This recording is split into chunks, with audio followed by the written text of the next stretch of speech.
You are watching the National News Desk, America's News Now.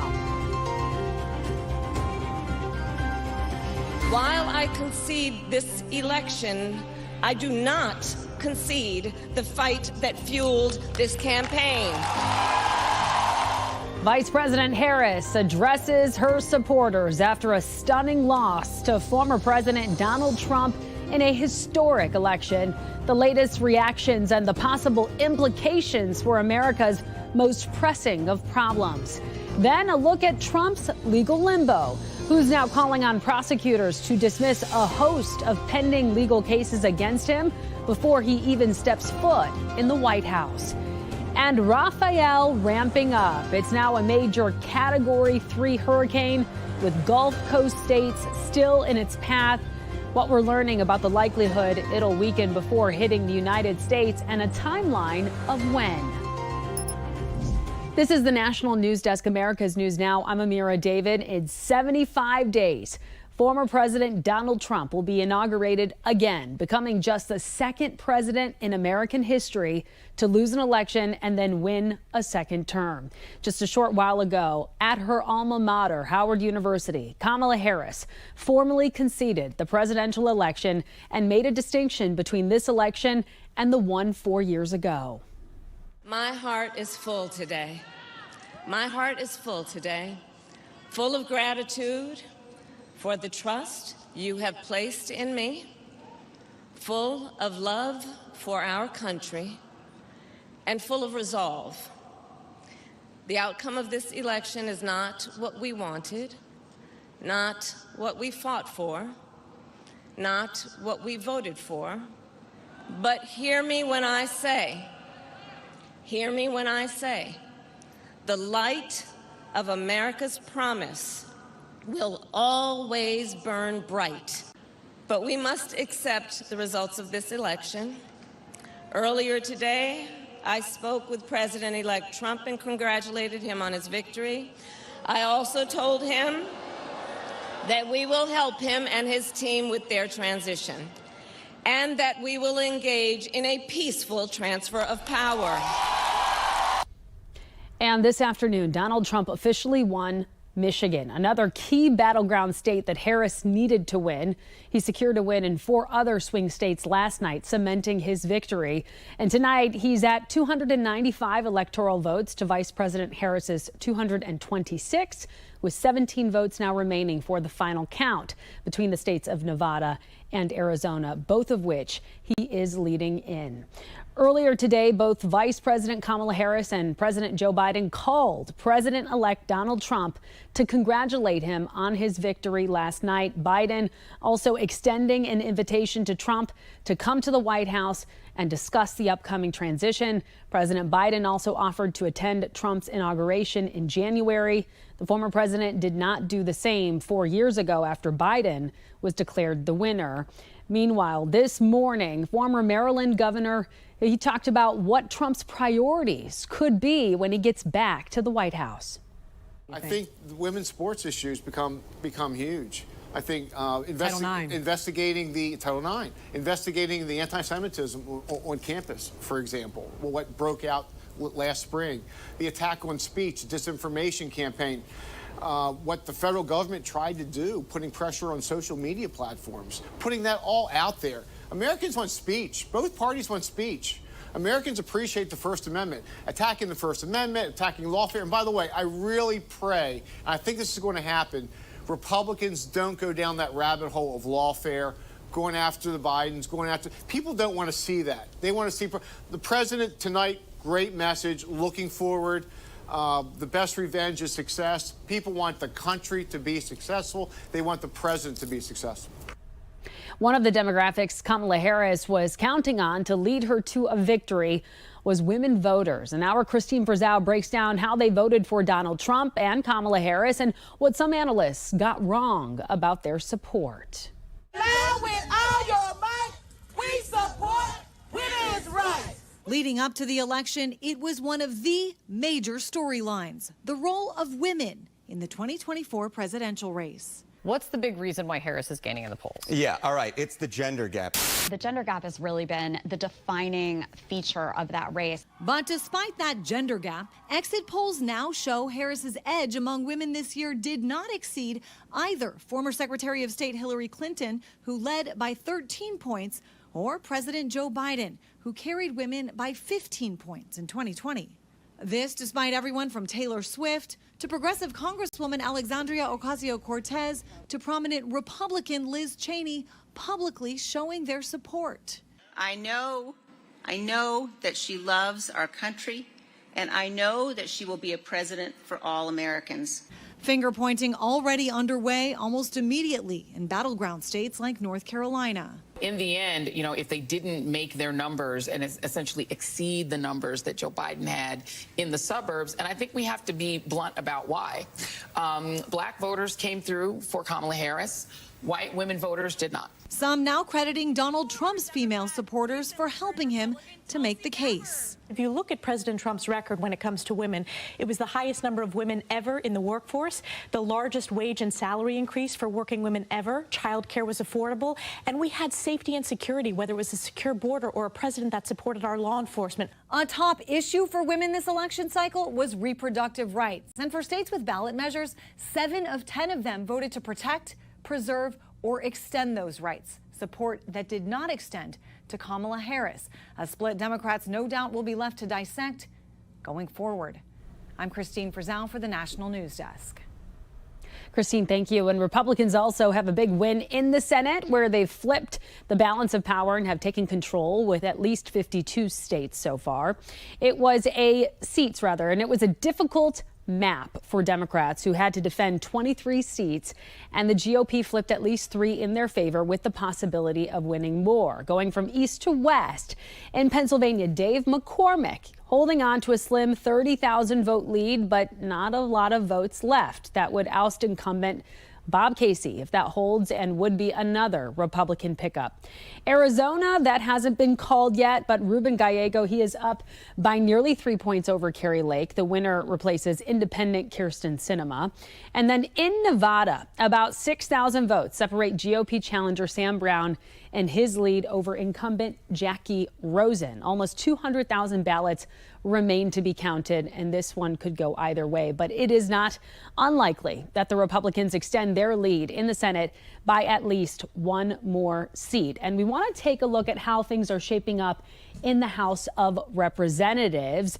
As you can see, Republicans have picked up 2 more seats than they've lost and currently lead 202 to 189. At the moment, the Associated Press has Republicans ahead in at least 20 of the final 44 races left to be called. Now, if that holds, they will have a 222 to 213 lead, and this would give Speaker Mike Johnson a little more wiggle room than what he was working with his entire speakership thus far. The day after an election is always hard for the losing side, but a few current and former elected Democrats are starting to speak out with an early referendum on what they believe happened yesterday and what they need to do next. Fear and anger won. He played to fear and anger, and that prevailed. We are going to have to sit down as a Democratic Party and look hard at why that didn't compel more folks to come out and vote for Democratic candidates. Abortion rights amendments, meantime, they've won in at least 7 states, voters in 7 states, and the ones in blue are the states that did pass some sort of abortion right access. We're talking about Missouri, Colorado, Maryland, and New York, clearing the way for abortion protection in those states. Florida, South Dakota, and Nebraska, the states here in red, those are the ones where abortion bans have been left in place. And Missouri could be the first state to reverse an abortion ban already in effect, which prohibits the procedure at all stages of pregnancy except for medical emergencies. But now abortion rights advocates have to ask the court to overturn laws for the new amendment to go into effect. President-elect Donald Trump was facing mounting legal trouble before his win on Tuesday night. So what happens to the pending cases? That is the big question. National correspondent Matt Gelka has a look at what we could see next. Donald Trump still has criminal cases dogging him. A hush money case in New York, an election interference case in Georgia, a federal classified documents case in Florida, and a federal January 6th case in D.C. Experts believe it's likely those will disappear or go nowhere now. Trump's legal team will make an argument. Look, if you're in the transition, if you're the president-elect, no criminal case should move forward. Trump had vowed to fire special counsel Jack Smith if he won back the presidency. Smith was in charge of Trump's pending federal cases, but reports indicate Trump won't get the chance to get rid of Smith. The DOJ is already looking to wind down those cases before Trump takes office. The Department of Justice, where Jack Smith works, cannot prosecute a sitting president. Fox News is told that Jack Smith will be gone from his post as special counsel, meaning the cases will be gone before Trump takes the oath of office. Sentencing in Trump's New York hush money case is scheduled for November 26th. His lawyers had previously asked for the felony counts to be overturned, and it's likely that even if sentencing were to go forward, they'd ask for a delay. He's an elderly gentleman who has no criminal history, been president of the United States, been reelected as president of the United States. So I think there's no way the judge gives him prison time, but, anything's possible. And Trump's Georgia election interference case was already on hold, with his lawyers trying to remove the prosecutor, Fani Willis.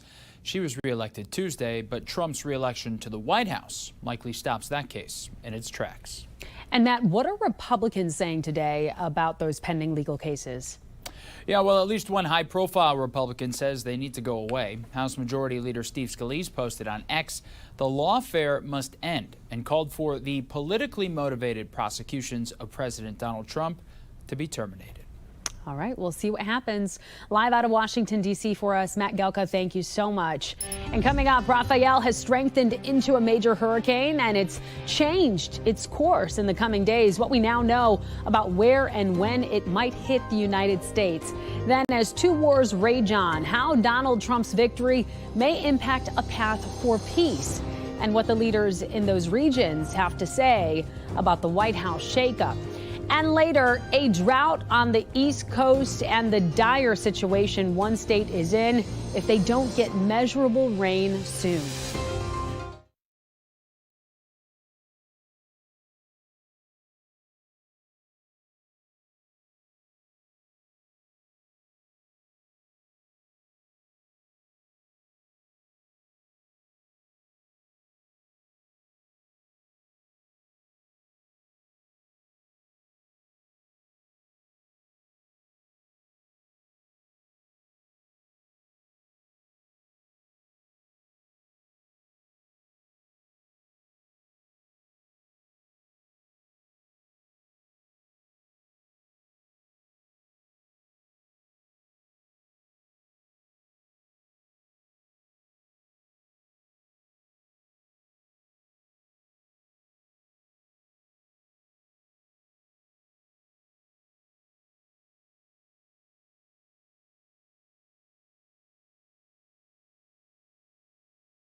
Right now, Hurricane Raphael is crossing over Cuba near Havana as a major Category 3 storm. It has sustained winds of at least 115 miles per hour, and it is bringing life-threatening storm surge to the western half of the island. Now, later tonight, Raphael will enter the Gulf of Mexico, where the National Hurricane Center predicts it will decrease in strength over the next few days. It seems to be taking a more southern path than was predicted yesterday, now headed towards Texas as opposed to Louisiana. New predictions now say Raphael won't make landfall again until the middle of next week, possibly near Houston as a tropical storm. Don't get too concerned yet, but the National Hurricane Center is also tracking one other storm in the Atlantic, Disturbance 1, which looks to be headed north of the Dominican Republic in the coming days. Right now, only has a 30% chance of developing, but it's something we are continuing to track. It could be the 18th named storm in the Atlantic so far this hurricane season. And taking a look at your money, the Federal Reserve Board meeting today and tomorrow, and with inflation continuing to cool, the Fed is set to cut interest rates for a second time this year. Consumer reporter Cassie Arsenault spoke to a senior portfolio manager about some things to think about when it comes to your money in today's consumer tip. Economists are predicting a quarter-point rate cut on Thursday. So what does this mean for you? It's not really one of those one-size-fits-all situations. It largely depends which side of the ledger you're on. So if you're a borrower, this is a good thing. But if you're a lender providing money to a financial institution, like purchasing a CD, this means lower yields. People who are retired and kind of living on a fixed income, give liquidity to the banking system in return for interest payments. And that interest payments at a lower Fed funds rate will likely go down. Ryan Zabrowski warns against investors doing something called yield hunting. It's when an investor says, I was getting X number before and I want to maintain my lifestyle. And I can't get it with a CD anymore, so I'm gonna look for something else. So before you do that, he says, think about these things first. Take into consideration there is a cyclical inevitability of economic slowdowns. So before you look for higher yields in a bond or any investment product, consider how they performed in times of economic stress, like the pandemic or the Great Recession. He also says switch your mindset. Instead of thinking, how do I maintain my lifestyle with this specific yield? Instead, you should think, how much of my lifestyle am I willing to risk? That's your consumer tip. I'm Cassie Arsenault. Back to you. And tonight, questions over what Trump's win will mean for some of the world's most pressing of problems. Two wars, both in Ukraine and in the Middle East, are raging. Trump campaigned on the promise that he would strike deals, bringing both of those conflicts to an end. Tonight, Russia's Vladimir Putin has reportedly congratulated Trump, as has Ukraine's Zelensky. Though reaction on the ground in Ukraine is very mixed at best. He has already been president of the U.S. For 4 years, and during that time there were no wars, and Putin couldn't do anything. I'm concerned because of his words and his lies. It's bad for people, and it's bad for Ukraine because he doesn't support Ukraine. Meantime, Israeli Prime Minister Benjamin Netanyahu wrote on X that a Trump White House return is a, quote, new beginning for America and a recommitment to the alliance between Israel and the United States. This as the world waits to see how Iran will retaliate to a recent attack by Israel on Iranian military targets and negotiations to get hostages out of Gaza, in addition to a truce that's needed to stop Israel's war campaign in both Gaza and Lebanon, which appears to have stalled. Tens of thousands of civilians have been killed as a result of the more than year-long war.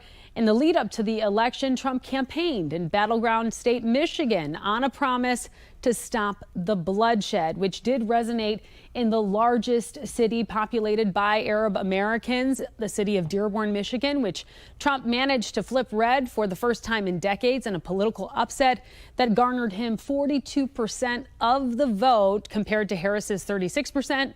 The anti-war Green candidate Jill Stein, she got 18% of the vote there. And now we wait to see if Trump can uphold his promise to create more enduring peace in the region. And in your health report tonight, we are looking at a newer way to treat a chronic illness that has given one man his life back. Medical reporter Liz Bonus takes a look at how. Hey there, everybody. Michael Meyer was diagnosed with multiple sclerosis just a few years ago. It is an autoimmune disorder where the body kind of mistakenly attacks itself. That made an active lifestyle with his wife, Katie, and his family really challenging. So I woke up one morning and I was pretty much numb from my waist on down. When scans and other measurements of his MS showed his initial therapy was not effective. Mike, how are you? Doing great. Good to see you. This medical team at Ohio's Jewish hospital Mercy Health removed Michael's own stem cells, altered those cells so they will take on new properties, and transfuse them back into Michael's own body. So our goal is to completely knock down his current stem cells and give them healthy stem cells back to him so that when they regrow, they're healthy immune cells and not multiple sclerosis stem cells. The procedure is not without risk. Michael needed surgery soon after for a hole that developed in his intestine. I went in laparoscopically, which are keyhole, small keyhole incisions. I was able to use a suture to sew the hole shut. Once healed, however, Michael told me he noticed a remarkable difference in his ability to walk and move. Now, I wake up every morning and I realize how blessed I am. And I'm not going to cry. It's a miracle. Michael's imaging now shows far less MS disease. And the team, they made a choice to run Michael's first post-transplant 5K with him just a few weeks ago. It was a great day for him, but such a good day for us too, because just to see those outcomes is why we come to work every day. Long-term data on this very promising. NIH research now shows 7 in 10 people still don't have worsening symptoms 5 years out. With your health news, I'm Liz Bonus reporting. Really promising, Liz. Thank you. And coming up, the twister experience of a lifetime. Why 2 foreign exchange students are now passing on watching the movies.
We have reporters all across the country in your neighborhoods covering the issues that matter most to you. We're taking the pulse of America, and we begin in Providence, Rhode Island, where months of unseasonable lack of rain has brought on a drought impacting water reserves in the area.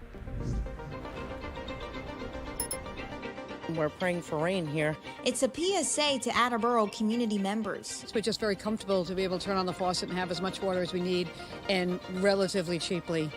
And I hope that continues for a long time. But with our current weather patterns, I don't know that that will be a case. The city of Attleboro has a surface water supply system, which means it replenishes when it rains. But the past few months have been pretty dry.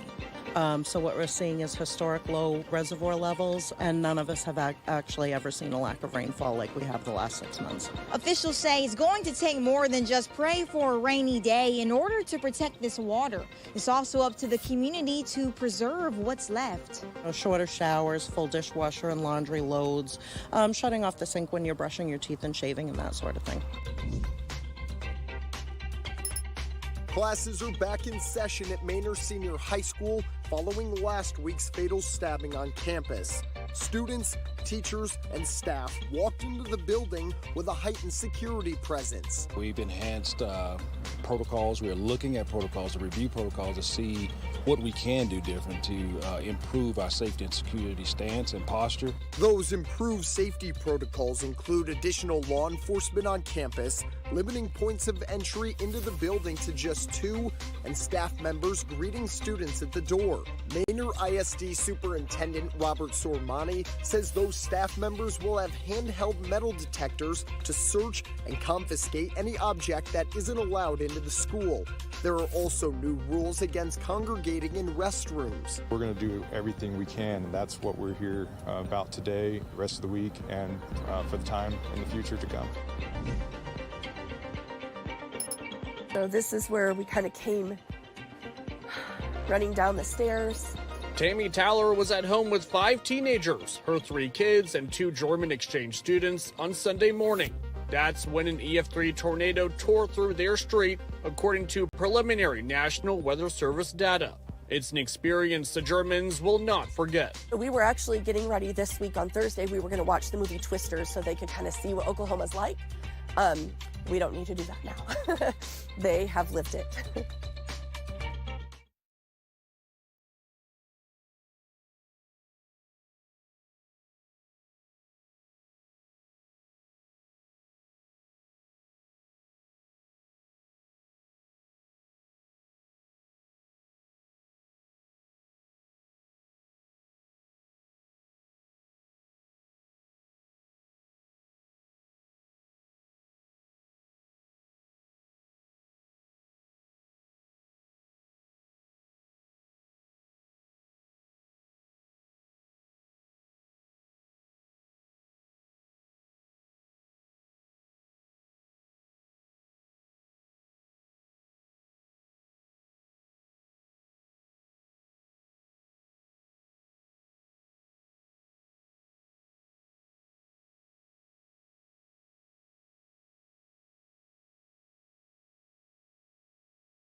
Well, this video just in. Travelers at New York's LaGuardia Airport got a furry 4-legged surprise earlier in the week. You could call it an unexpected traveler.